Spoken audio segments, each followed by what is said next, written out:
To understand this day, we must step into a fragile Italy of the 1940s.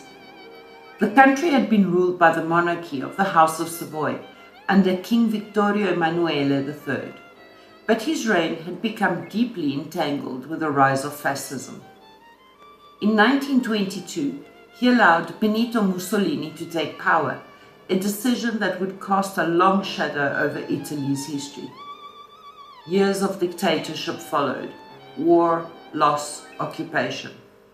But even before this, Italy's story had always been one of fragmentation and unification. In the 19th century, the Italian peninsula was a mosaic of kingdoms and states. It was through the movement known as the Risorgimento that figures like Giuseppe Garibaldi and Camillo Benso, Count of Cavour, helped unify Italy under a single crown in 1861. That crown, the monarchy, had once symbolized unity. But by the 20th century, that symbol had begun to fracture.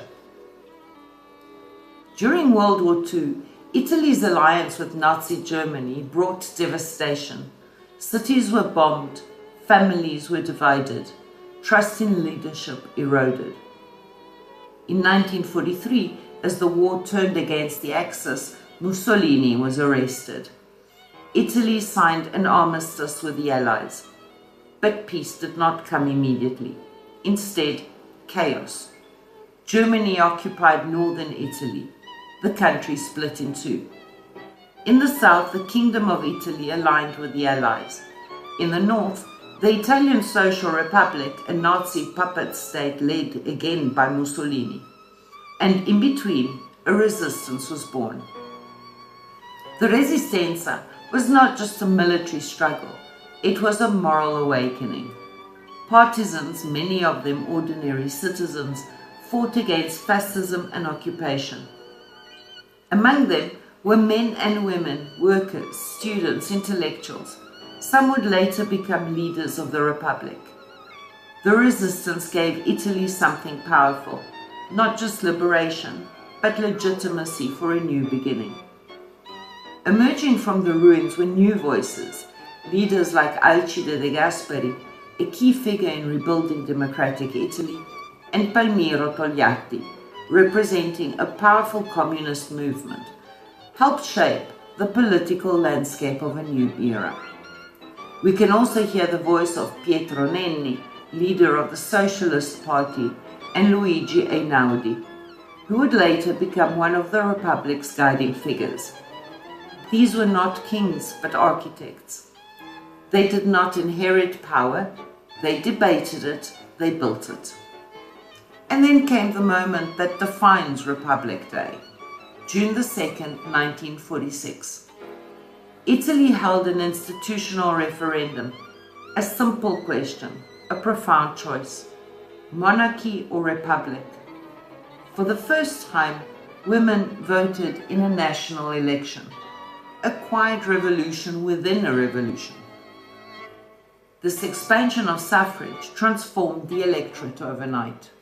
Millions of new voices entered the conversation, voices that had been silent for centuries. È la prima volta che voto.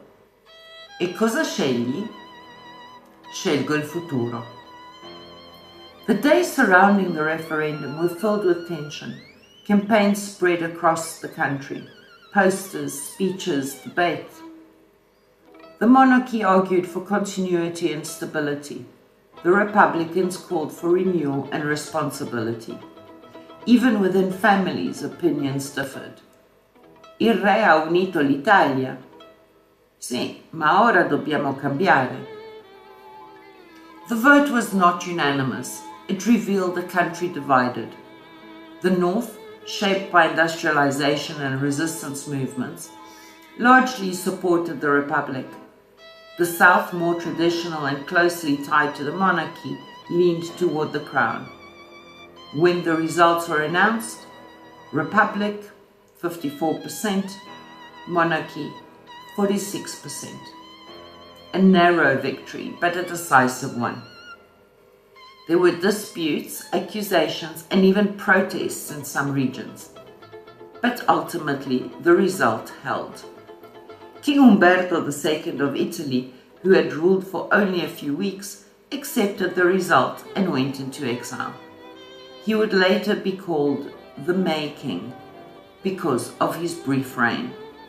No uprising, no civil war, just a transfer of power through ballots. A rare and remarkable moment in history. But choosing a republic was only the beginning. At the same time as the referendum, Italians elected a constituent assembly. Its mission? To write a new constitution. Inside that assembly were voices from across the political spectrum: Catholics, communists, liberals, socialists. They debated fiercely, but with a shared goal: to ensure that the mistakes of the past would not be repeated. Figures like Alcide De Gasperi and others worked to shape a democratic framework rooted in rights, equality, and participation. Women were present here too, not just as voters, but as lawmakers. A profound shift in Italian society. In 1948, the Constitution came into force.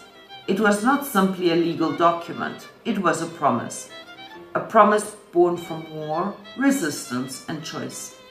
Its first article declares: "L'Italia è una repubblica democratica fondata sul lavoro." And beyond that, it enshrines freedoms: freedom of speech, freedom of religion, equality before the law. It transformed Italy into a modern democracy. Today, Republic Day carries that history into the present.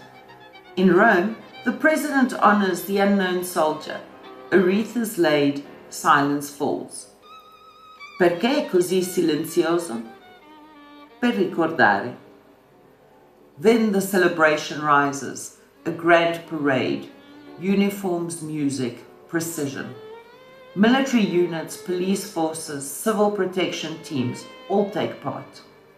It is not just a display of strength, but of unity and service.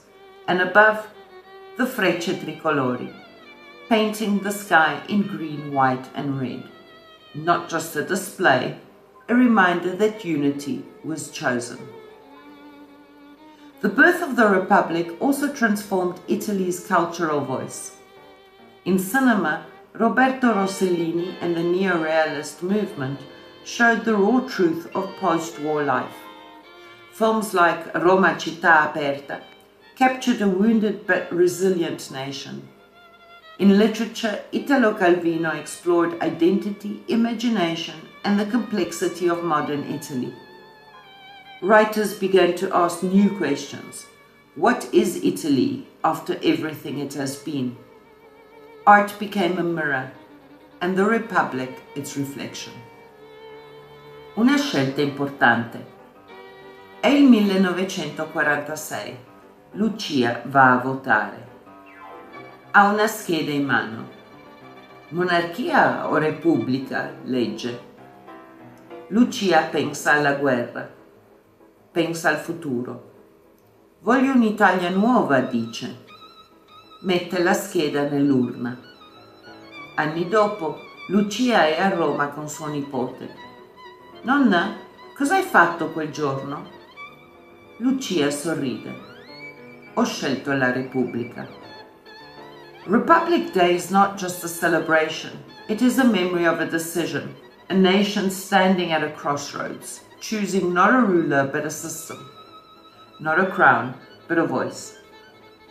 A moment when history was not imposed but written by millions of hands. If this story brought history to life for you, subscribe for more deep dives into Italian language, culture and history. Tell us in the comments, would you have chosen the monarchy or the republic? And if you're learning Italian, today is the perfect day to say, scelgo di imparare. A presto!